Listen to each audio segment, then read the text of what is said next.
I don't fear failure, but I do fear not giving it my all. Like that actually like terrifies me. That even like the challenges, even like the hard times, that these are gifts. And if you can find the good in that challenge, if you can find the opportunity in that challenge, there's always something. There's always something good in that struggle. I think proximity is power. And I think who you surround yourself by is so powerful. It broadens your horizons to what's possible. And literally within 8 months, created $700,000 or $800,000, and it was this crazy lesson that like.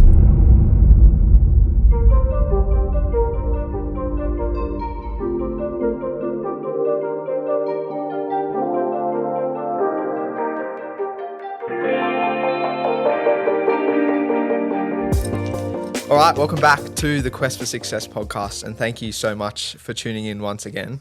For those who are watching on YouTube, you might notice that we're actually in a different location, and that's because we are here at Harvard Business School over in Boston for Jam's graduation from OPM. And we thought, while we're here surrounded by some incredibly successful people, we'd sit down and have some conversations with them. And that's what we're doing here today with our special guest. So we have a very special guest today. We have Casey Baugh, one of my cohorts from OPM program. I actually met Casey in 2017 when I was doing my very first Harvard course, launching new ventures up. Yep. Yeah. So Casey is amazing person. We wanted to know a bit more about Casey. Thank you so much for joining our podcast. Honored to be a part of it. Yeah. Thanks for having me, guys. So, Casey, this is the quest for success. And so to really start this conversation, we need to understand the core thing here, which is success. And so I want to understand, what does success mean to you? So I think about this a lot. What is success and kind of how do you define it? And for me, there's not too many things that matter in life. There's a handful of things that I feel are like universal. And you've got like your body, like your physical health. You've got, for me, my marriage, but your relationship with your significant other. You've got your faith. You've got your career. You've got your finances. Your community, your family. So there's not too many things, that outside of like those core things. And so for me, it's trying to make sure that, I have a plan of what success looks like in those, that I'm living a deliberate life, that it's not, stuff isn't happening by chance, that there's a real plan.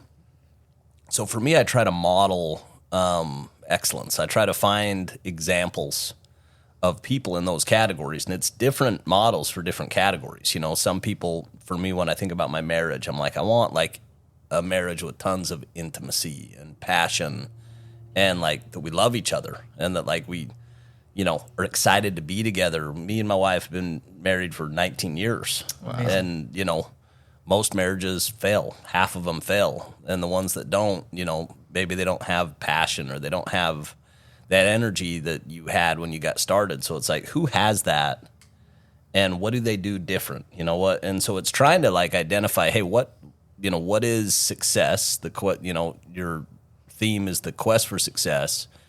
And then it's, who embodies that, and then having these reference points, and then building a plan, to get that in my life. And so for me, it's, having that plan. Like, I want to have an unshakable financial foundation. That's really important to me. So having a plan on, how to make sure my family is financially independent. I want to have a career that, gives me a tremendous amount of meaning and purpose, that I feel like I'm building something that I'm, inspired by. And so, yeah, those to me are like. Yeah. Can I say, is living with a purpose? Yeah. Is that how to summarize? Yeah, I think so. Yeah. That's amazing. Yeah, I think it's being deliberate or being purposeful. Yeah, having a plan. I like that. So Casey, in this podcast, as you know, this father-son podcast, like we don't have a real agenda, right? So apart from we are talking about success, it's just a casual conversation that we have with our guests. Yeah. So we want to know a bit more about Casey, right? So please tell us what you do and who are you? I think kind of going back to the beginning, I grew up in a small town in the U.S. in Utah, and one of 7 kids. Wow. The first time I ever flew on an airplane, I was 17 years old. So my life was pretty small. Played, sports growing up, had a girlfriend, but like my life kind of revolved around an hour radius from my home. And then went on a church mission. So I'm Mormon or LDS, and so in our religion, you leave home for 2 years and you'll go serve. And so I went and I did that. I went to Oklahoma, and it was Spanish speaking in Oklahoma, so it was a Spanish speaking mission. So worked with a lot of immigrants that had came to the U.S. to work, and so that was like a very eye-opening experience for me to kind of step away from my little small town and probably limited thinking. Went back, and sports took me to like the bigger university in my state. I went to play baseball at Utah Valley University and ended up meeting my wife there. She's from Texas. And I never, so many people, they have financial support, and we just didn't. So like I was paying for school, and once I met my wife, the need to go provide financially got very relevant very fast. And so I went out and I started selling satellite systems door to door, so like Dish Network and DirecTV, and that started a career in an industry where I ended up doing that and doing well, and made, for me, I made $50,000, which at a 21-year-old, that was like $10 million. Like it was life-changing money. Yeah. Went from not having any skills to actually having a skill that I could go create capital. And it went from that to I learned how to manage and lead teams, and my income grew as I grew. And so I went to 200,000 from learning a couple more skills, and kind of felt this really great momentum. And this was in 2007, and the company that I was working with collapsed. And so I was young. I was, we're starting to invest capital. I felt like my career trajectory, I was having success that I didn't, ever really dream about having from a small town. And it all kind of came crashing down all at the same time, like within 3 or 4 months. And looking back, it was like the greatest gift that ever happened to me, because the potential of that company was just very limited. Yep. In the moment, it was the biggest thing that I ever could have dreamed of. But looking back, it's so obvious that opportunity was only going to be so big. Yeah. And because of the collapse, I was all of a sudden a free agent. And so I looked at the world with fresh eyes, where just knowing myself, that's not how I am. Like, I'm very loyal. I'm like, I don't bounce around very much. I kind of get on a path and get going and just kind of build where I'm at. And I met a guy who's, top 2, 3 mentors in my life. He is the number one mentor in my life, a guy named Todd Peterson, who's a billionaire guy. He wasn't then, he was, but he was wealthy. And he owned a company in a similar space that they did smart home systems. So they did, home security, home automation, cameras, thermostats, ended up solar, internet. But one of their sales channel was a direct sales channel. And that was what I was good at. And so I started working at that company, and it was just an instant fit. And started making a lot of money and kind of having influence in the organization. And then I had a chance to buy equity in this company pretty young age, 25 years old. Wow. Was both given equity, Yep. kind of sweat equity, but also had a chance to purchase. And this was kind of, it's so funny looking back, like these moments, sometimes ignorance is like your best friend. Like most of the time it's not. Most of the time it's a liability. But at that point, I had this concept that like investing was good. But that was about as But deep. no one actually that was told you. No, that was about as deep as I could go, was I need to invest. Yeah. And my boss came to me and he said, hey, one of the business partners, they're selling their equity. And I said, oh, could I buy some? And he said, oh, let me find out. And Goldman Sachs was our partner at that point. So they got the approval for internal employees to buy out that equity, and it was a really good price. And so in my head, I'm like, I'm never going to see an opportunity like this ever again in my entire life. Yeah. 25-year-old brain. And so I'm like, and I had $400,000. So that was my entire. So how did you manage to save that much money for a 25-year-old? In that world, if you're good, you just create a lot of capital. Like it's kind of, I made over $1 million a year, almost. You non-stop selling The stuff. second year all the way, till today in that same industry. And so you would go out and you'd work, and I didn't have a lot of expenses. Yep. So if I went and made $700,000 or $800,000 after taxes, I'd have like a lump sum, and I had just finished up my first summer, so I had like a nest egg. Mm-hmm. And so in my head, I said, "Yeah, I'll invest all of it." Wow. And Wow. looking back, it's like you probably wouldn't do that. And not only did I say I'll invest all of it, I'm like, how do I get leverage? Yeah. And so I went and I, talked to my boss and said, hey, would you lend me money to buy more equity? And he did. And so he loaned me, I think it was $800,000. Amazing. Wow. And I put in $400,000. And a couple years later, they sold to Blackstone for like $2 billion. Holy And so I just got this windfall of cash at a young age at, 27 or 28 years old. Did you know what you were doing? No, it was complete. Like I knew enough to say like, I think this is really good. I can feel the momentum in this company. I know that we're growing like crazy. The people that I respect most are really bullish on it. But there was no sophistication. Like You had a good gut feeling. yeah, which was all it was. Like I dropped out of college. I didn't have any finance background. I didn't have, any kind of quantitative skills to be able to really go properly underwrite a deal.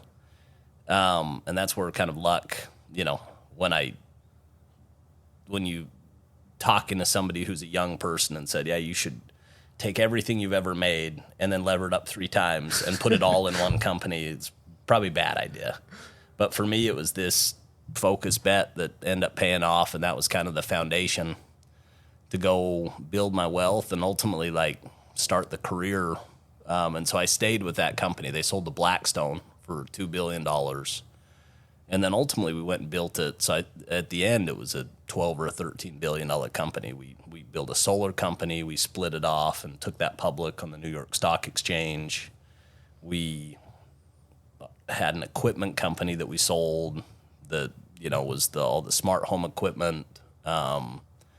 We ultimately ended up taking the smart home company public, and both of those ended up selling. One of them sold to a big energy company, a solar company in the U.S. called Sunrun.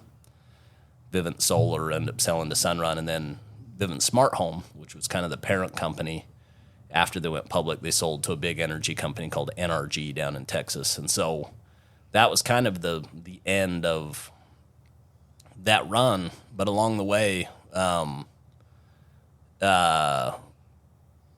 it was interesting. I kind of had a windfall of cash, but my education was kind of the opposite of like how you would think about it. Like most people, it's you go get your undergrad and then you get your master's and then you go get the job and then and mine was drop out of school, made a bunch of money, and felt like I had like some real gaps in, my life. I Like there was just some lessons that I hadn't received. And so for me, Harvard ended up filling those gaps. And so I started coming out here about a decade ago when I was just a little over 30 years old. And I did a program called PLD, or Program for Leadership Development, that was kind of a year-long, program similar to OPM, different cohort, more junior, more kind of high potential leaders at big organizations, less entrepreneurial than this program, but really great program. And it changed my life. Looking back, it 100% changed my life. And I, when you go back to that original question of success, I had this idea of I want to be a scholar.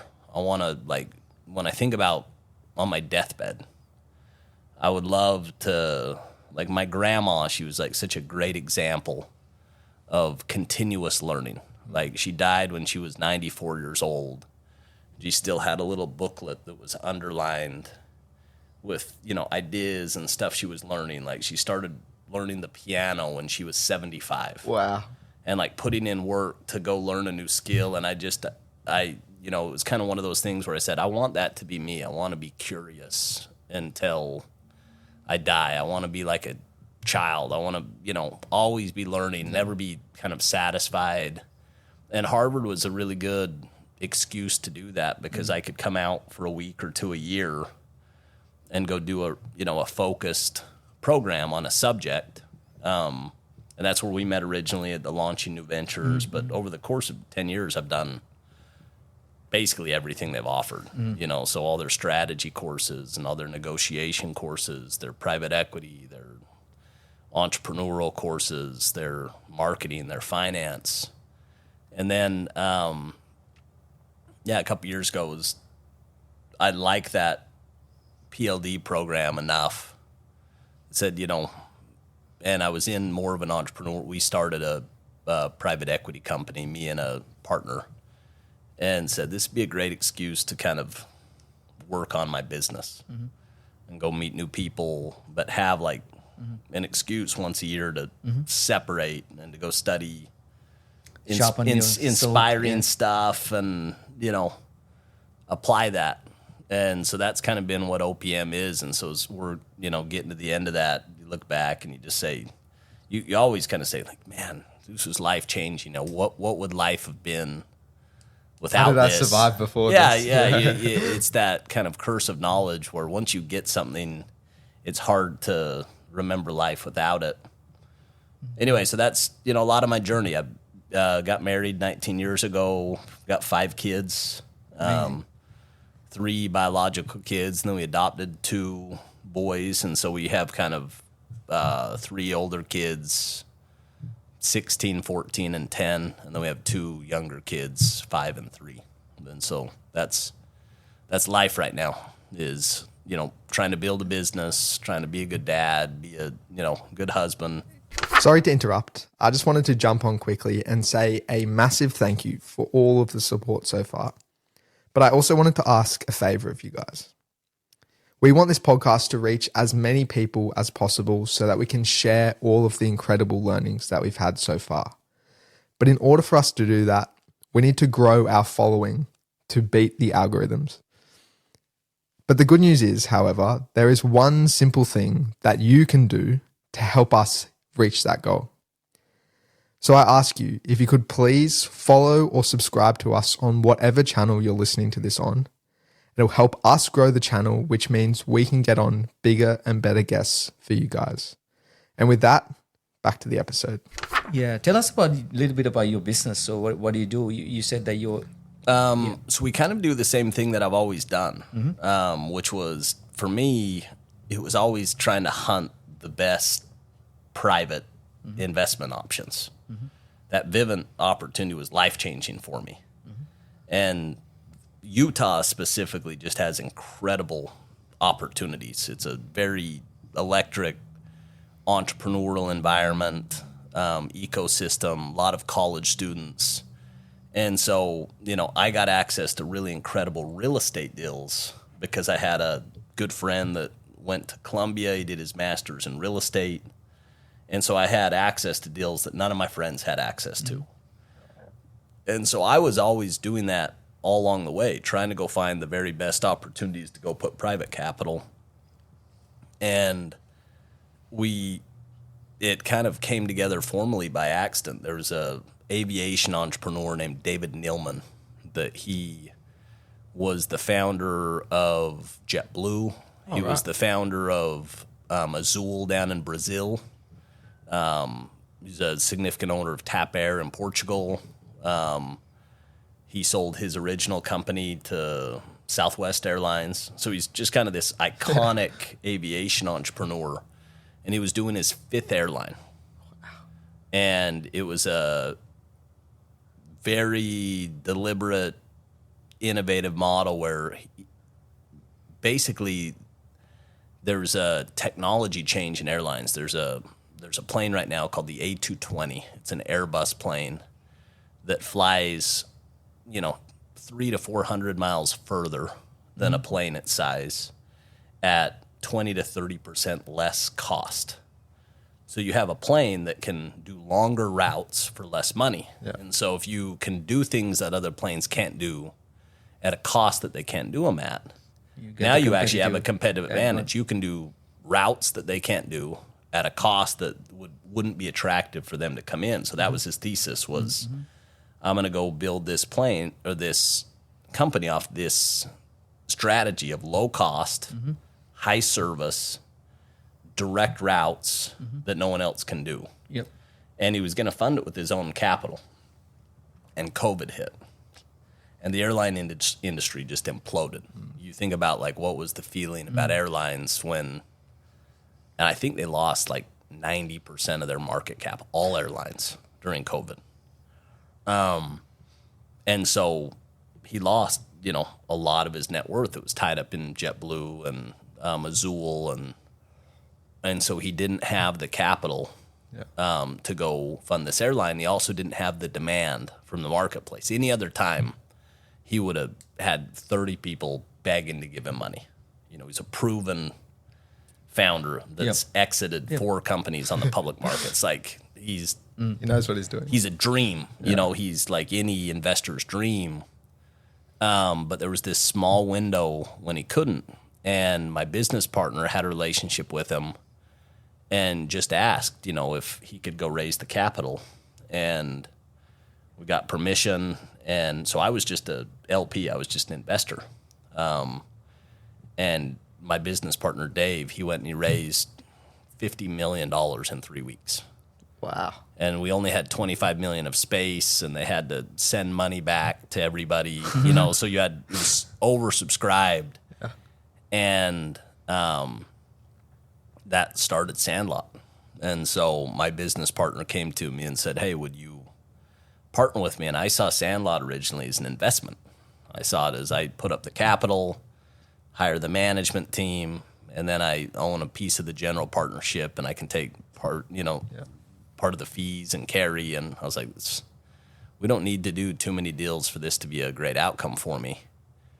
And we did and literally my simple brain, I was like, if we did one more deal like that over the next 5 years, it'd be a great investment.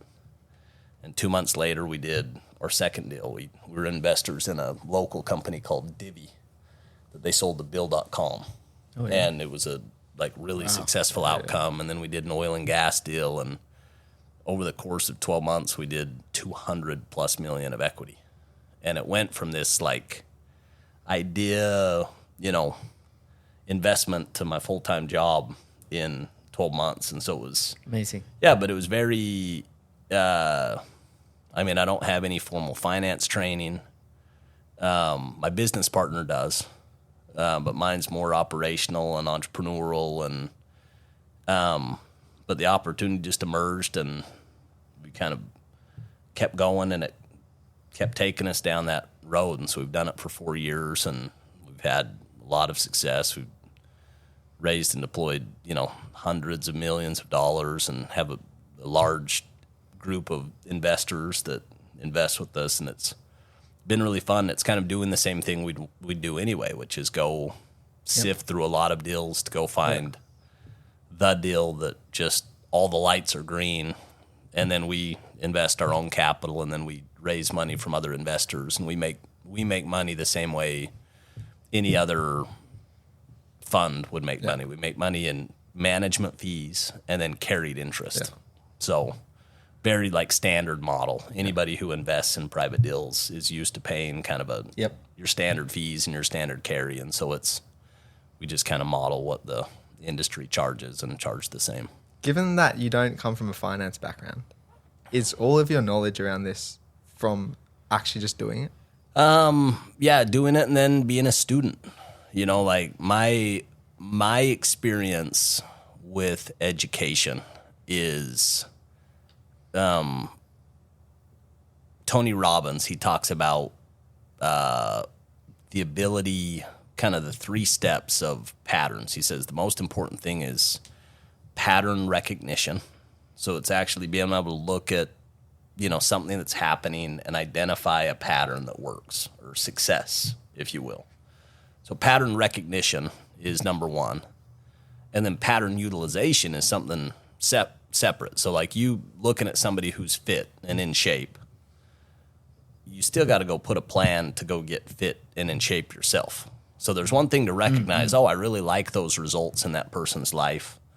But the second one is, I like those results. I'm going to learn their habits, and I'm going to model those same habits to go get those same results. And then the third step, it's pattern creation. And when you've spent a lot of time in your industry and you kind of have achieved mastery in your industry, that's where the pattern creation comes in. You think about great musicians that go create their own music, or great athletes that go create, their own plays, or you think about great business people. And, so for me, that same blueprint,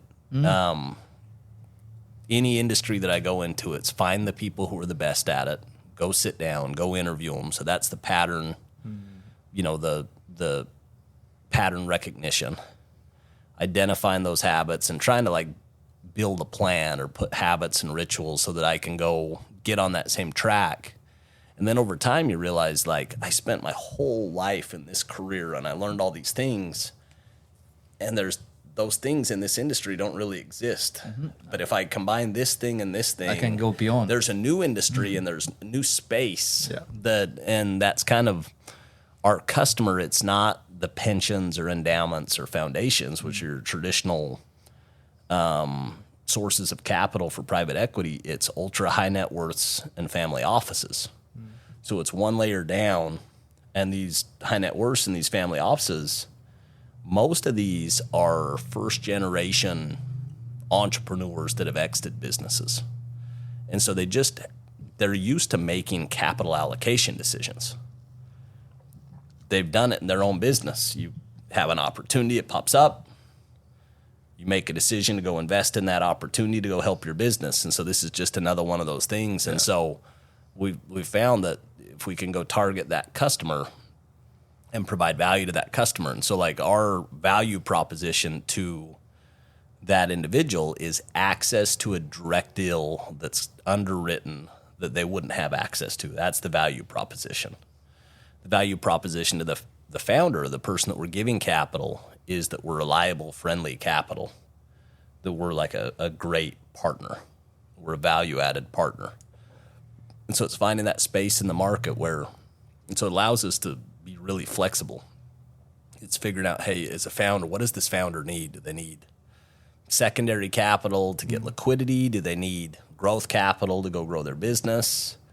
And we can go put, customized, interesting structure to get a deal done. And then it's building out that thesis and taking it back to, the people that we're working with. Yeah. And if they like what we like, then they can invest. If they don't, they pass on it. And what do you think is like the most important thing to you getting access to those deals? Because I think there's a lot of people out there to provide capital, but how do you get access to the best deals? Our network is like I've lived in Utah and Utah County, this specific part, for a long time. So I just know everybody. And that job that I worked for specifically, over 100,000 kids, while they were going to college, would go sell door to door during the summer. It was a summer job.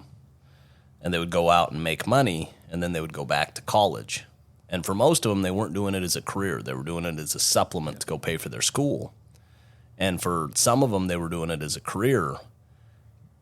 But you just end up meeting exceptional people over the course of 15 to 20 years. And so many of those people that were top percentile people selling ended up being top percentile people in their starting a business. And so those same people, they kind of come back and they're the business owners. So much of it is relationships. Yeah. So we've never used an investment bank on any deal that we've ever done. It's always word of mouth. It's referral. So all of it comes down to our network. And, there's a quote that says your net worth will be your network. And, that's the case for us. Our human capital is kind of our competitive advantage. Yeah. A lot of our investors we end up investing in deals, but they actually started investing in our deals. So there's this interesting ecosystem where that same person that exited a company and invested with us, they've invested in other companies and they know the founder and they start, so much of it's just networking and referrals. Yeah. You touched on there that a lot of the best door-to-door salespeople came back as founders. Yeah. I want to know, from your perspective, what do you think it is about that type of sales that builds incredible founders? Like all of the characteristics that make a great founder are the same characteristics that would make a good salesperson. That job, it's 100% commission. It's 100% variable. So by definition, it attracts somebody that's an entrepreneur, that is a risk taker. They'd rather they'd bet on themselves. It's like, I don't want to go take a salary job that has limited upside. I'd rather take a variable job that has unlimited upside. And then it also brings in another dynamic, which is in sales, you have a ratio of failure to success that is just disproportionately high. Too much failure, not too many successes. Mm-hmm. And if you have a tough time with failure, you're not going to make it as a salesperson. Because by definition, you've got to go fail 10 times to succeed one time. And if your feelings get hurt, or if you get down, or if you get discouraged because someone tells you no, you're signing up for a job that's going to make you very discouraged and make you very sad. Yep. And so you have to condition yourself to actually embrace failure. That, somebody saying no, they're not saying no to you, they're saying no to your offering. And taking the emotion out of it and understanding that I need to have 10 no's to get one yes, and being happy when you hear a no, because it's a step towards getting closer to a yes. And that's a learned behavior. It's not natural. But somebody that develops that resiliency, the same thing happens when you're a founder. Like, so many people tell you no when it comes to raising capital, when it comes to buying your products or services. You just deal with a tremendous amount of adversity. And that job trained me and trained so many people to have a lot of emotional muscle. Did you think, Casey, you got that door-to-door sales, accepting no, you got it from that when you're doing your service? Probably. Yeah, I think this industry, specifically in the U.S., it's very Utah driven. It's not that there's not door-to-door companies, but the foundation, kind of a lot of these companies started in Utah, and they were by return missionaries that went out and sold, the gospel. They sold Jesus on their mission and dealt with a lot of rejection, dealt with a lot of, it's hard. It's the weather, you're away from family. Yeah. And so you develop, a lot of that. Persistent. Yeah, and it's not necessary. now some of our best programs weren't Mormon or weren't, LDS. They were from Florida, from Texas, kids that didn't have that same foundation and did really well with it. So it's not like it's not a requisite, but that's definitely where it started. And for me, it was very influential.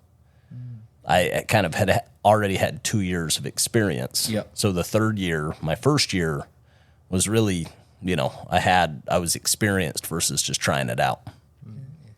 And I want to go like quite far back. Was there anything that you look at your parents and you think you've gotten something from them? Of course. Yeah, my parents are like, I think I've got the best from both of them.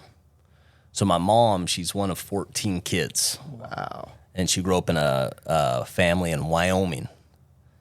So one of 14 kids. So imagine small 2,000 person town in Wyoming, like a remote town. So they just didn't have any extra. There was no surplus. So hard work was just required. Grew up on a ranch, grew up on a farm. And so from the day one, you worked. Like that was just what you did all the way up. And you were extremely thrifty and resourceful.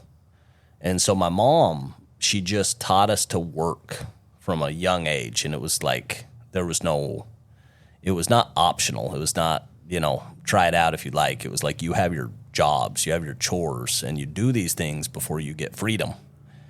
And so I absolutely learned to work from my mom. And it was such a blessing. And my dad, he just had this ability to dream big. And he always believed in us. I remember my dad would give us, all the self-help books, the 7 Habits of Highly Effective People, and How to Win Friends and Influence People, and The Richest Man in Babylon, and The Magic of Thinking Big. And as a young age, and he would give us these books, and he would pay us to read these books. He'd pay us $100 Wow. per book. And I was very money driven. So for me, I was reading all the books initially to go make money. And over time was reading them just because I fell in love with learning. But he, so my dad taught me to love and believe in people. And my mom taught me to work. And I think those two things have just served me so well as like foundational skills. And my mom probably didn't dream big enough, and my dad probably could have worked a little harder. And I kind of got what I feel is probably the best from both of them, where, a really hard worker, but also dream really big. And so, yeah, when you're saying like, what did you get from both of them? I got my foundations. That's really, really powerful. And a lot of lessons for what I didn't want, and I think that's one of the greatest things is as you get older and as you have kids, you realize like, we don't know what we're doing as a parent. No, like you're like you're learning every day. There's no learner, you learn on the job, and my parents were learning on the job, and so there's so many things that they did great, but there's also other things that they couldn't teach me. My parents couldn't teach me how to go start a business because they'd never started a business. Mm-hmm. They couldn't teach me how to, be financially independent. They scrapped and hustled their whole life, but they need the value of thinking big, working hard. Yeah, but they've been married for 50 years, so they could teach me how to stay married. They could teach me these other values. And so it was trying to take the best of what they did teach, but then also go find models in the world of people that had those other things that I desired. I remember I had a mentor at a really young age that he was the local business person and, extremely well off financially, had the ability to go make an impact on a really large scale in the community, had a lot of influence in the community. As kids, we would just live at their house because they had a really nice house. They could host us. I remember having these impressions of just saying, I want that in my life. I want to have a nice house that I can host my kids' friends and that our home can be the place where they gather. And I want to be able to give to the community in a meaningful way and contribute. And it was from these models that I saw at a young age. And so if there's anything, it's just trying to be observant. It's the same reason, the title of this podcast is that quest for success. It's so much of it is just paying attention to the traits and the outcomes that people have, and identifying, hey, I like that outcome. I like the results that person gets in this aspect of their life, and I'm gonna go learn about it and try to model it. And you talked about the models in your life. Yeah. And I suppose you're kind of coming to the point where you're the model now. Yeah. What are you trying to model? Kind of those same things. I think it's going back to the very original conversation, which is what is success? And for me, it's like finding those categories and achieving mastery in those categories. So like studying those over a lifetime. And so, in my profession, like I want to go be the best in the world at what I do and pursue that, but to be the best in the world, you think of an Olympic athlete and the amount of dedication and commitment and coaching and time to go be the best in the world. And it's a different level of commitment. So I want to put in that same commitment to my profession, at a minimum, to be the best that I can be. Take my potential to its limits. But then you also have your finances, which are different than your business. How many people do you know that make a lot of money and can't keep it or don't know what to do with it? They're scared of it. And so also want to be exceptional with my finances, to have mastery, to have an unshakable financial foundation. So it's putting in time and studying that. And then with my marriage as a dad, I can't think of like any bigger failure for me than to go like chase the world and go like have all the success in kind of the physical world and lose my family. Like that feels like just a major miss in time and priority. So it's trying to balance those two of saying I need to go spend the real time, effort, and energy to be a great dad and be a great husband. And it's an integrated life. It's not a work-life balance. It's life integration. It's finding. It's never going to be a perfect pie of like the right amount of time, but it is putting in real effort every week in all those categories. And same thing with my body. I'm like, how sad would it be to go like conquer the world and then die young because you didn't take care of your health and you don't actually have the ability to live like a active, vital life. And so it's trying to study longevity and vitality and, go live like a really, a life with a lot of energy and, the days that I'm here to be able to actually like go live them. Yeah. Anyway, so it's those things. So I think it's, trying to pursue the best of those things. Yeah. Best of you. Yeah. We get one life to live. Absolutely. And make the most of it. I think it's like, don't want any regrets. Want to like leave it all on the field. Yeah. Amazing. Yeah. That's a good way to look at it. Yeah. And you touched on their family. I want to know, what has being a father taught you about yourself? There's nothing better. And I had like this blessing of starting my family early and getting married early. And that's, it's probably cultural, like in our, in our culture, getting married early is just, it's more normal.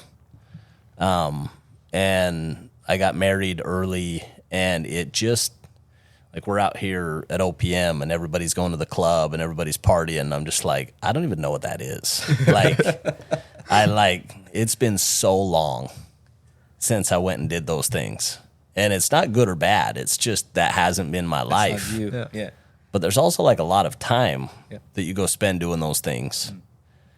And, also like our religion has this interesting kind of code where you don't drink alcohol or smoke.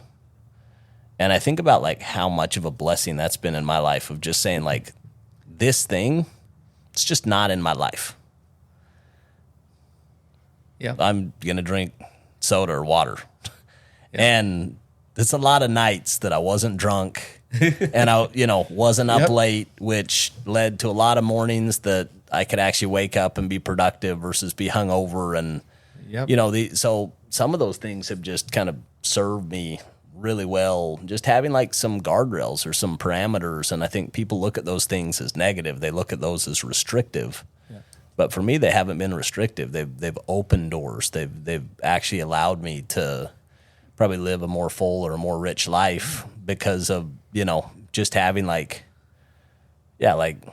some rules. Yeah, some advantages, but going back to, being a dad, we had kids at a young age, and it just changes everything. It changes the way that you see the world. My oldest daughter, she was diagnosed with autism, and you instantly see the world different. You see it through a different lens. We adopted our 2 sons, and they're both African American, and you instantly see the world through a different lens. That so many of those things you can't really know until you experience it. That like true empathy comes from having experienced it in a more meaningful way. I think that's the beauty of life is, experiencing. And I think we've talked about this, but you come out to Harvard and you just experience life in such a rich, meaningful way. You get to know these people from all over the world, all different religions, all different cultures, and you appreciate people more for just who they are and what they're about, and the energy and the diversity. The diversity. It's really beautiful, and you can't not leave changed. Yep. You just never see the world the same. Yep, absolutely. Yeah. So it changes your perspective. Yeah, that's what you'd say. Yeah, for the better, for sure. And given that you didn't go to college, and you achieved such incredible things, do you want your kids to go to college? Man, it's a really good question, because like if I look back, I'd probably say yes. Like I think there's some real things in college that I wish I would have got at a young age. Like, I would have got some more hardcore quantitative skills. I would have focused on coding, and I would have focused on accounting and finance and statistics and a lot of these things that I think, knowing what I was going to go into later, that would have been helpful. So I think, being a little bit more deliberate at a younger age and doing some of those things as foundational skills would have been helpful. And so if I was talking to my, kids and they wanted to be entrepreneurs, I would definitely push them in the direction of, accounting is the language of business. And so like go get a really strong accounting background and finance background and have these as foundational skills, to go build off of. But I think there's a lot of paths. Yeah. And I think if you go all in and do your best, I think about this Christian principle, the parable of the talents. And there's this story of the master, and the master gives these servants in the house, gives them different talents or gives them money, and like kind of gives them a charge to go be productive. And the one that he gives 2 talents goes and turns it into 4. And the one that he gives 5, he turns it into 10. And the one that he gives 1, that person gets scared. And he hides the talent. He digs a hole and he hides it because he's scared of losing it. When the master comes back and sees the servant that he gave 5 and he turned it into 10, the feedback is, well done, good and faithful servant. And he gives him more because he was good with the resources that he was given. And then the second one that had less but was still resourceful and doubled it, he's given more. And the one that had the least, he takes it away from that person and gives it to the other person that's more resourceful. And I never understood this. I remember reading this like scripture when I was young. I was like, that's kind of unfair. The person that only had one and they get it taken away, you know, you should give them more because they don't, right? They don't have as much. And as you get older, and especially as you're a business owner, you think of that principle. It's like, you've got somebody that's the busiest person in your organization, but they just get stuff done. And what do you do to that person? You just keep giving them more because they're so resourceful. And it's like, you are a problem solver. You've got somebody that maybe is more junior, but they're really resourceful. What do you do to that person? You promote them. What about that person that has a very low role, but still just doesn't get anything done? You like still need that job done. And so you fire them or put them in a corner and like take that responsibility and give it to the person who's the busiest because it's going to go get done. And so I think about that a lot as like a life principle of like being resourceful. And wherever you're at, whether you have one talent or two talents or five talents, you know, you're out here and you're working with fourth, fifth, sixth generation families. But these families, like, you were born into royalty. Like, you were born and you had everything. And some of the people born into that scenario, they don't feel the urgency. And there's others, like so many of our friends out here, they were born on third base, or they were born with all the resources, but they still go get after it and learn how to like, take it to the next level. And then there's, people like us, that didn't have too many to start with. But it kind of doesn't matter where you start. What matters is, how resourceful you are with what you have. And if you're resourceful, you just keep growing it and it compounds. Do you think also that's also exposure that you have? Like, throughout the journey, you met few people that influence you. I think so. Yeah, I think proximity is power. And I think who you surround yourself by is so powerful. It broadens your horizons to what's possible. Throughout this experience at OPM, it's mind blowing for me. Came from similar background to you, like with nothing, and hanging out with amazing bunch of people. The learnings that you have, and then the thinking, the conversation that I used to have with my friends is totally different to what we're having here. Very different. Yeah. It's that start make you thinking. That exposure. Yeah, take a long way, right? Very different. Yeah. It's amazing. And I want to move on to another thing that is a core part of what you do, which is case studies. Which is your podcast. And honestly, it's one of the reasons that we actually started. Fires me up. It gets me excited. And so you were telling us earlier that it's been great for your development. Talk us through that. I think it goes back to that same theme that success leaves clues, and that everybody will give you advice, but you should probably only take advice from 1 or 2% of the people. Like, if you really understand how success works, there's a principle, it's called the Pareto principle, that states that 80% of your results come from 20% of your actions. And there's the Pareto principle within the Pareto principle, which is the top 4% of people create 96% of the wealth. And so really who you need to be studying is that if there's 100 people, talk to 4 of them and maybe 1. And so it's, out of everybody that will give you all this different advice, it's really paying attention. And so for me, it's, I want to go study success. I want to go study people that have real world results that I really admire, that are different than most, different than the masses, and to go understand how they think, their life philosophy, how they work. So that's what case studies has been, is just identifying people that I admire that I really like admire the way that they live their life. And it doesn't need to be economic success. It could be success in sports. It could be, contribution to the community. It could be great physical, accomplishments, but something that's exceptional. And really getting in and getting curious on what makes that person tick. And you just learn so much, as you listen, you realize like stuff doesn't just happen by accident, that there's principles, success principles, that if you like align your life with these things, that you'll get outcomes that other people don't get. But the most successful people get these outcomes. And so it's trying to just be a student of that.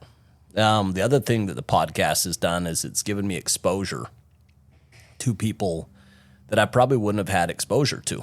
It's an excuse to just say, hey, let's sit down and have a conversation. And the natural consequence when you get done is you become friends. And you have a more meaningful relationship than you did before you got started. And so that's what it's been for me. And it's something that I would do case studies if no one listened. I just do it for me. And I'm happy that people like it. Yeah. But that's not why I'm doing it. I'm doing it because I'm curious and I'm... Yeah, I mean, again, Casey, like we don't even know sometimes, right? Like, these stories, when you're talking to someone, and this is a great example, going through your journey, your story, this even 10 people listen to it. Yeah. Right? If he can inspire one or two people, right? If they remember, if he can pick one or two things out of that discussion, Yep. I think we achieve our purpose, Yep. Like if we can inspire someone and motivate, like especially like people like Dylan, like young people just starting their life, and they need some inspiration, they Yep. need some guidance, right? So I think about these Christian principles again. And Christ talks about like letting your light shine. And you put it up on a hill and you let it shine instead of like hiding it under a bushel. And I think a lot of it's just letting your light shine. It's, letting the world know what you're about and putting yourself out there. And sometimes it's a little scary because, the byproduct of that is people tear you down. Like that's just there's opposition in all things. There's gravity is real. Yeah. And, we had that case study today about the only fish that swims with the current is a dead fish. yeah, that's it. And if you're alive, you're going to be swimming to the side or upstream, and there's always going to be that resistance. Yeah. Unless you're dead. Yeah, But that's most it. people want to go with the current because it's, the safest. But like to actually go do something significant, you've got to swim upstream. But the podcast allows, you to. So for me, almost everybody that I interview, very few of them are public figures. Very few of them have books written, have like a active social platform. So they have tremendous success. But they... In the shadows. they're people in their community know about them and like people in their industry know about them, but they're not out promoting it. And so it's really fun to be able to like share those stories and put them out there where other people have access to them. I mean, we enjoyed it, like, and not just your podcast, and you put a lot of posts on LinkedIn and social media as well, which is really inspiring. You inspire not just myself, Dylan, and many people, because thank there's you. so many great things that you're talking about 7 habits of highly effective people, which I really enjoy. I try to live my life with that off that framework. Yeah. Yep. And I told Dylan as well, all my family, I've given books for them to read as well, which is amazing. And you share that your experience with that framework, which is inspirational. And and also want to tell you, I asked few of our OPM cohort because they gave me feedback of our podcast and who should I interview. Most people say, "Hey, do Casey." It's so fun. So this is gonna That's be like amazing. like the greatest honor, especially with people that you really respect. Absolutely. Yeah. And there's so many people in this cohort that you really respect. They're exceptional, and all of them. Like when you go to their hometown, Yeah. They kind of have a kingdom. They're kind of like, they have so much, success in their local community or their local town, and then they all show up here and everybody's successful. Yeah. And so it's a bit humbling because you come out here and you just realize, man, everywhere I look, there's people who are so exceptional and so successful. And so it is an honor to be able to like share. You know what I mean? I think that's probably the most powerful thing for us doing this podcast is we get to learn so much just about our guests and ourselves, but then also just like getting the odd message here or there of So someone fun. saying, "Oh, this Helped guest me you so had-" much. Yeah. Like I never thought of something that Yeah. way, and it's just all it takes is that one person. But it's also like really great for your guests. And I don't know if you've experienced this, but like I get texts all the time from my guests that receive those messages. And it allows them to shine in a way that they probably wouldn't put themselves out there normally. They're not like just promoting themselves. Yeah. But it allows them to shine. And even the people closest to them are like, I never knew that about you. Yeah, It makes sense why you I think very much do what similar. you do. Why you're so driven. So I think it's so fun to see what you guys are doing. It's crazy how you're just stamping them out. You're just putting out so many high quality interviews. Oh, we're walking in your shadows, Casey. Don't worry. It's really great. I want to. This is a bit of a different question. I've never asked someone this, but what's been one of the hardest moments in your life? Oh, there's so many hard moments. The hard moments ultimately have ended up being the catalyst for the greatest moments. But in the moment, you didn't know that, and they were just really tough. I remember that first company that I worked for, that was a big crossroads in my life where the company went bankrupt.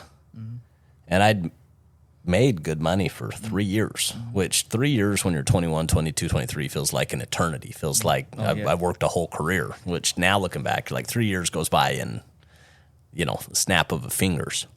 But I'd worked for 3 years, had made, a meaningful amount of capital in my life at that time. I'd invested it. I was building a home that in the U.S. market in 2007, like everything was growing. Like if you were building a house, it was going to be worth 20 to 30% more when you were done. Yeah. Like the market was just white hot. And in the course of 2 or 3 months, all my investments went south. Lost all of them. My home, the housing market collapsed. And my home was worth, 2/3 of the original value. So now I'm underwater on a loan. Like the construction loan was more than the actual house was worth. So there's like no way to like even get long-term financing. And then the company that I was working with went bankrupt. So I lost my job, I lost my investments, and to kick sand in your face, my boss, who was like my mentor, he was the person that I trusted the most at that point in my life. Think of like the person that's been the most helpful to you, and this was my boss. And he asked me for a loan of $100,000, which was my last dollars, and he stole my money. Oh, So literally in the course of 2 or 3 months, I went from what I felt was like on top of the world, building a dream home, working in a great career. I've got money that I made that's working for me. Have a little bit of like a nest egg to, I don't have any of those things. Lost my job, lost my nest egg, lost my investments, gonna lose my home. And what should have been like bankruptcy was this like really insightful lesson on what's really valuable in the marketplace. yeah. And for me, what's really valuable in the marketplace was my skill set. Like I'd lost everything. I had no physical assets, but I knew how to sell, and I knew how to lead people, and I knew how to create value for customers. I knew how to get revenue. And I went and I applied those skills at another company that was a better company. And literally within 8 months, went and created $700,000 or $800,000. And it was this crazy lesson that like your things don't have value. You your human life value, your skill set, your ability to create value in the marketplace is ultimately like what's valuable or not. And when all these people were losing their jobs, I was in high demand because I could go create revenue. And ultimately it started me on another career that even the career of doing door-to-door sales, I never would have chose that career. Like my pride said, I'm better than this. This works beneath, this is beneath me. I want like the more prestigious work. Yeah. But because I hit rock bottom, any work was great. I was just grateful. And so it kind of like burned my boats. And so it was such a gift because I didn't do any of that. It just happened. But it gave me like so much drive and so much motivation that when I came into that new opportunity, I just sprinted past all of the established people that were there that were maybe more comfortable than me. So they had, more financial resources, but I had like this incredible resource of hunger and also gratitude for having a job that paid the bills. And I just treated it different. I treated it with more respect, like more reverence. And but that hard. I think about different times in our marriage. We had fertility issues where we just couldn't have kids. And that was such a hard time. We had 3 kids of our own, and then we just couldn't have them anymore. And it was, my wife, she really wanted to, continue with our family, couldn't do it. So we, all the medical things, we did IVF and IUI and, the different fertility things, they didn't work. And all the like ups and downs that come with that. But ultimately those led to us adopting our 2 kids. And you look back and you're like, amazing. What would have happened if we would have missed out on like this, rich part of our family that just wouldn't. And so I think trusting that life is happening for us. It's not happening to us. That even like the challenges, even like the hard times, that these are gifts. And if you can find the good in that challenge, if you can find the opportunity in that challenge, there's always something. There's always something good in that struggle. And it opens the doors. That's awesome, Casey. Yeah, I think that's a real good advice for especially a young guy like Dylan. Yeah. It's not if it's coming. It's when. Yeah, like that's just life is cyclical. Yeah. And I think the thing from that is you bounce back because the one thing they can't take is your knowledge and your skills. Yeah. And I think that's why there's this urgency to never stop learning. Yeah. And never stop investing in yourself and your skills, because ultimately no one can take that away. And your attitude as well. Yeah. Always looking at that positive side. 100%. Like there's, where focus goes, energy flows. And when we spend, like where we direct our energy, you think about this idea of like the sun. And the sun is just shining. And we all get like this nice little, warmth from the sun. But if you take a magnifying glass and you put it out, that sun, when it hits that magnifying glass, it focuses it. And the energy that comes from that focus creates fire. It creates such a more, like it literally, it can create fire where that sun was there. Yeah. It just didn't have that focusing mechanism. And I think that principle applies with anything that we do. Like resources are never the problem. Like you, Dylan, have so many more resources than you had growing up. Absolutely. So resources are never the problem. Yeah. It's the lack of resourcefulness. It's the lack of taking those resources and organizing them and putting them to work. And so all of us have friends that had twice as many, 10 times as many, 100 times as many resources as us, but they weren't resourceful, so they can't do anything with it. And then you have other friends that like had no reason to succeed, but they got really scrappy and really resourceful. And that's all entrepreneurship is Harvard's definition of entrepreneurship is the gap between what we want and the resources currently controlled. And that's what being an entrepreneur is. It's saying, I want to go there and I don't have the knowledge, or I don't have the skills, or I don't have the money. And I need to get resourceful. I need to go get the money, or get the skills, or get the knowledge, or get the people. And that a great entrepreneur is very resourceful. They bring the resources together to go accomplish it. And people that aren't very resourceful, they're not going to be successful as an entrepreneur, because there's always that gap. Regardless of anywhere you're at in that journey, you're never going to have enough money. Mm-hmm. You're never going to have enough skills. You're never going to have like the right people. Like you'll have them to get to a certain level, but that next level is going to require a whole different amount of capital, a whole different type of skills. And so I think it's, for me personally, I want to be crazy resourceful. I want to just be a person that is like insanely resourceful. That you just, if I have 1 penny that I could go trade out with somebody and get 2 pennies and then 4 and then like work trade myself into something better. And the people that I found that are really good entrepreneurs, they're insanely resourceful. And that's like the trait. Yeah. And passionate and driven. Yeah. Like you could have somebody with all the talent or all the skill that just doesn't work very hard and doesn't have much passion, and all that stuff kind of gets lost because you have to couple that with like insanely hard work. Yeah.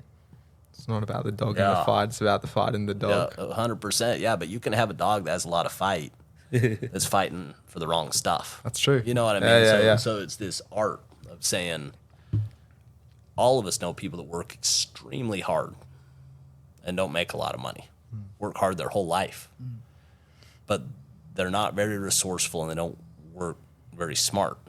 We also know people who are extremely smart but don't get a lot done because they don't work very hard. And so it's trying to be like that mix of both, of always striving to get smarter, coupling that with just a lot of hours and trying to make up the difference. I always had that mentality, like specifically with sales, there was always salespeople who were just better than me. But I always felt like I had the advantage that I could work harder than them. And if sales is a numbers game, if it takes me 10 contacts to get a sale, and it takes somebody else 5 contacts to get a sale, I knew I could still sell more than that person. Mm-hmm. I'm just going to have to go talk to more than double what they're talking to if I want to, but I still can. Yeah. I don't need to be the best salesperson, but I can't cheat the law of large numbers. Mm-hmm. And so I think, anyway, having kind of those frameworks to think about things has been super productive for me. Mm-hmm. If you had 30 seconds with your younger self, what would you say? My mentor, I asked him this question, and his answers always really stuck with me. And this guy's a billionaire guy, insane entrepreneur, model of success for me. When I look at like, hey, what do I want to be when I grow up? It's so many of the things that this Todd Peterson, he embodies. But his answer to that question, which I would probably adopt as my answer, would be to dream bigger, faster. To like dream bigger at a younger age. And all of us have like these self-limiting beliefs. Yep. And you can only see as far as you can see. Mm-hmm. And sometimes we're scared to fail, so we don't want to put ourselves out there. And I think just seeing a bigger horizon and going for it allows you to fail faster, learn more, and ultimately you're just going to get way further than, all of us. I think when we look at where we're at today, we're like, I never could have dreamed that I would be at this point. And so that would be my advice to a young me, is to dream bigger, faster. That's amazing. Sometimes you have reasons not to dream big as well. You can actually dream big when you're young. Like I remember when I started my business, I was 30 plus. I didn't have any experience running business, and I had 2 little kids. Yeah. So I could go and, take everything, all risk that I could take. But then I was thinking, hey, I have these 2 little kids Yeah. I need to feed. It's different. Right? It's so different. So this is why. I always felt like that was my advantage. Yeah. And I don't know why I had that insight when I was young. But even when we lost everything, it was me and my wife. Yeah. We kind of dust ourselves. Yeah. Like we never there was never a meal that we missed ever. So like as bad as it wasn't that bad. Like we kind of picked ourselves up. I think I would have thought about that different and had a different level of stress if I was 15 years older and had 5 kids. The consequence of like taking some of those risks is just higher. Yeah. And so I think there is some wisdom in that saying Yeah. earlier on, you can kind of, what do you have to lose? Nothing to Start lose, over, you know? Yeah, that's true. Yeah. And so, Casey, looking back on your journey, where you are now, do you feel successful? Yeah. But I've always felt successful. Like, I think success is doing your best. And I don't have any regrets. Like, I don't have a single regret. And I can say that because I've always done my best. I've just given it my all. And so I haven't sat around being like, oh man, I wish I would have worked harder. I wish I would have. I've just always kind of like done my best. And so for me, doing your best is success. And so I'd say I've always been successful every step of the way. You know, yeah. So I don't have any regrets, and I would say, yeah, today I'm successful, but I was successful when I was 21 or 22 or 25 or 28. Like, I've always been successful because I've just done the best that I can, and I don't know what else you can do.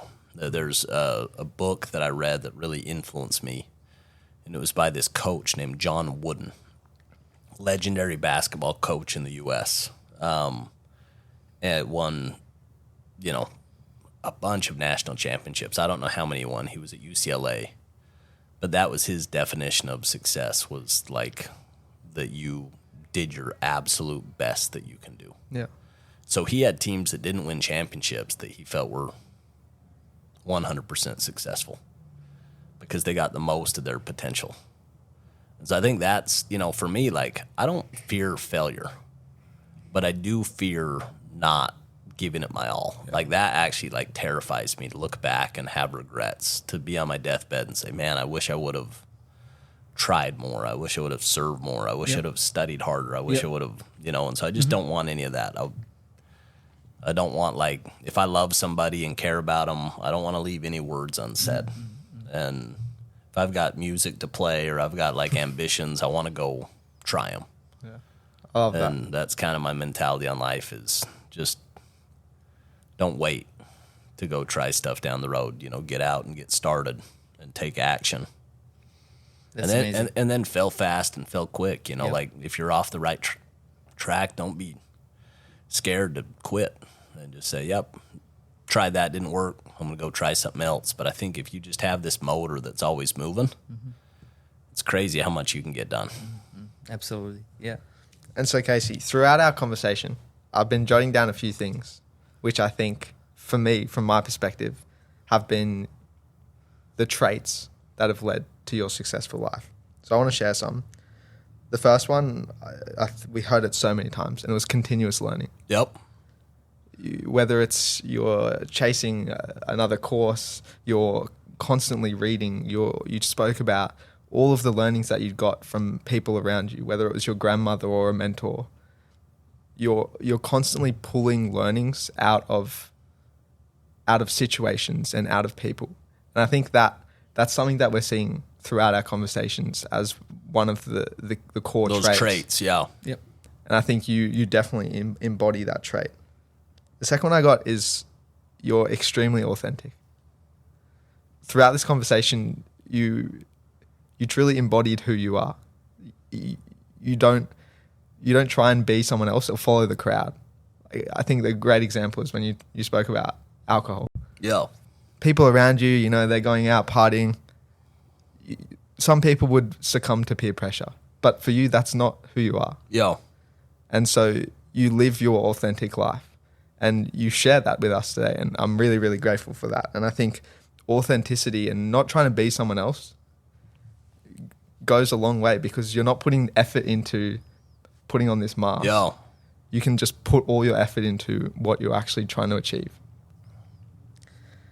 The other one I've got is you're very reflective, or maybe that's not the right word. You think very deeply about things. The pearls of wisdom that I've got today are actually incredible. Like, I'm looking forward to cutting up this episode because there's so many just one-liners that you gave me, which I had to stop and think, because there was just so much knowledge in some of the things that you shared, and it's clearly come from a lot of your own experiences and reflecting on those experiences to pull out what are the learnings. Okay, I might not have done what I wanted to. I might not have succeeded this time, but what can I take from this experience and go away? And then the last one is your glass half full attitude, your positivity. Whether it's, things have gone south, hey, I learned from it. Yeah. Or it's all part of the journey. And I think not reflecting on the negative things and trying to take the positives and know that it's all part of the journey. So one, thank you for taking those notes, because those are incredible insights. And even for me to hear those back, it's really great to hear those things. And I would just say, touching on those things, like when you talk about authenticity, so much of authenticity is identity. Mm-hmm. And us really understanding who we are. And I think a lot of times we don't take the time to actually know who we are. Mm. And we have some beliefs. All of us have an identity. But some of our identity doesn't serve us very well. You could have, been told by somebody when you're young that you're stupid, or you're fat, or you're not athletic, or you're not good enough, or tall enough, or smart enough, or whatever. And this becomes your identity. And if you haven't rooted that out, if you haven't fixed that software, it's going to be a limiting part, because it kind of lives on that subconscious level. And so I actually spend a tremendous amount of time, a lot of time daily, meditating in the mornings, but then actually asking and answering the question of who am I? And having real answers to those things. And so I've never fully listed out hey, I don't drink alcohol, but I do list that I'm a disciple of Christ. And for me, that captures an ethos. It captures this is some of the things that I espouse to go do. And I'm not saying there's right or wrong. I'm saying this is a personal belief, but it allows me to operate without, I've decided a long time ago. So in the moment, I don't need to decide, and it's not hard for me, because the decision happened a long time ago, and so you can show up and kind of celebrate people. The other thing is that principle of optimism. I just don't know how you can succeed without it. And it's this interesting art. It's this interesting balance, because you don't want to be Pollyanna. You don't want to be the one that's just running around saying, yeah, the sky's, green, the sky's green, and everybody's outside being you're in the clouds. Yeah. But also, if you look at people who change the world, they see a world that no one else sees, and they will it into existence. And going back to philosophy, my personal philosophical belief is that I'm a son of God, that we're children of God. That's a philosophical belief. Mm-hmm. But if we are children, if we have a divine kind of father or mother, if you're children of divinity, then that means that you have divinity inside of you. And God's purpose is to create. And I think our purpose is to create. It's to go create. And you think about the world that you live in, and it's a creation. You created it in your mind, and then you go out and you work in the physical world. And if you go dream bigger, you can go create something bigger. And if you dream small, you go create something smaller. But I think that, principle of creation just matters so much, to actually spend time dreaming and spend time, in entrepreneurship they call ideation, coming up with a lot of ideas, but really it's just dreaming. It's coming up and saying, I'm going to go create the world that I want to go live in. And most people don't. I'd say 99% of people don't. They go live in the world that someone else created, and all of us do that. All of us are like, if you look at all the stuff we have around us, this building somebody created this a long time ago. Somebody had this dream of executive education and this beautiful multi-$100 million building overlooking the Charles River.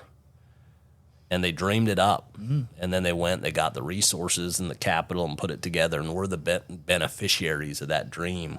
Absolutely. Yeah. And so that to me kind of fires me up, that all of us are driving on roads that we didn't create. All of us are on Wi-Fi that we didn't create. All of us are reading books that we didn't create. All of us, have tremendous resources that have never existed, and that I don't know how you can't be optimistic with that, but like if you're going through the world looking for problems, you will find problems. Yeah. What's wrong is always available, but so is what's right and what's good. And it's a choice to choose the good, to choose to go spend your time focusing on the things that move you towards, the life that you want to go live for you and your family. Yeah. Casey, amazing. We could go all night. Yeah, all night talking about it. No. And you already given us more than hour and a half. No, thank you guys for hosting me. And one thing about you, also you're such a generous guy. Anytime when you want to have a little chat, you're always available, and very short notice, you came onto our podcast, and very much appreciate it. No, thanks for having me, guys. Yeah. Yep, we'll see you. Thank you so much. Cheers, Casey. Yep, cheers. That was so good. Thank you so much for tuning in to this episode. We had so much fun recording this episode with Casey. He is an incredible human being, and we learned so much from him. And we really hope that you guys learn a lot as well. And if you did, we have a simple ask of you. At the moment, we're trying to grow our YouTube channel. And so we'd really, really appreciate it if you head over to our channel, subscribe to it, and also share it around to your friends and family. It adds a different element being able to watch the show rather than just listen to it as well. And also, if you want to watch any of our previous episodes, you can head over to our website, thequestforsuccesspodcast.com, and you'll see the links to all of our content over there. We really hope you guys enjoyed this one, and we'll catch you guys next week.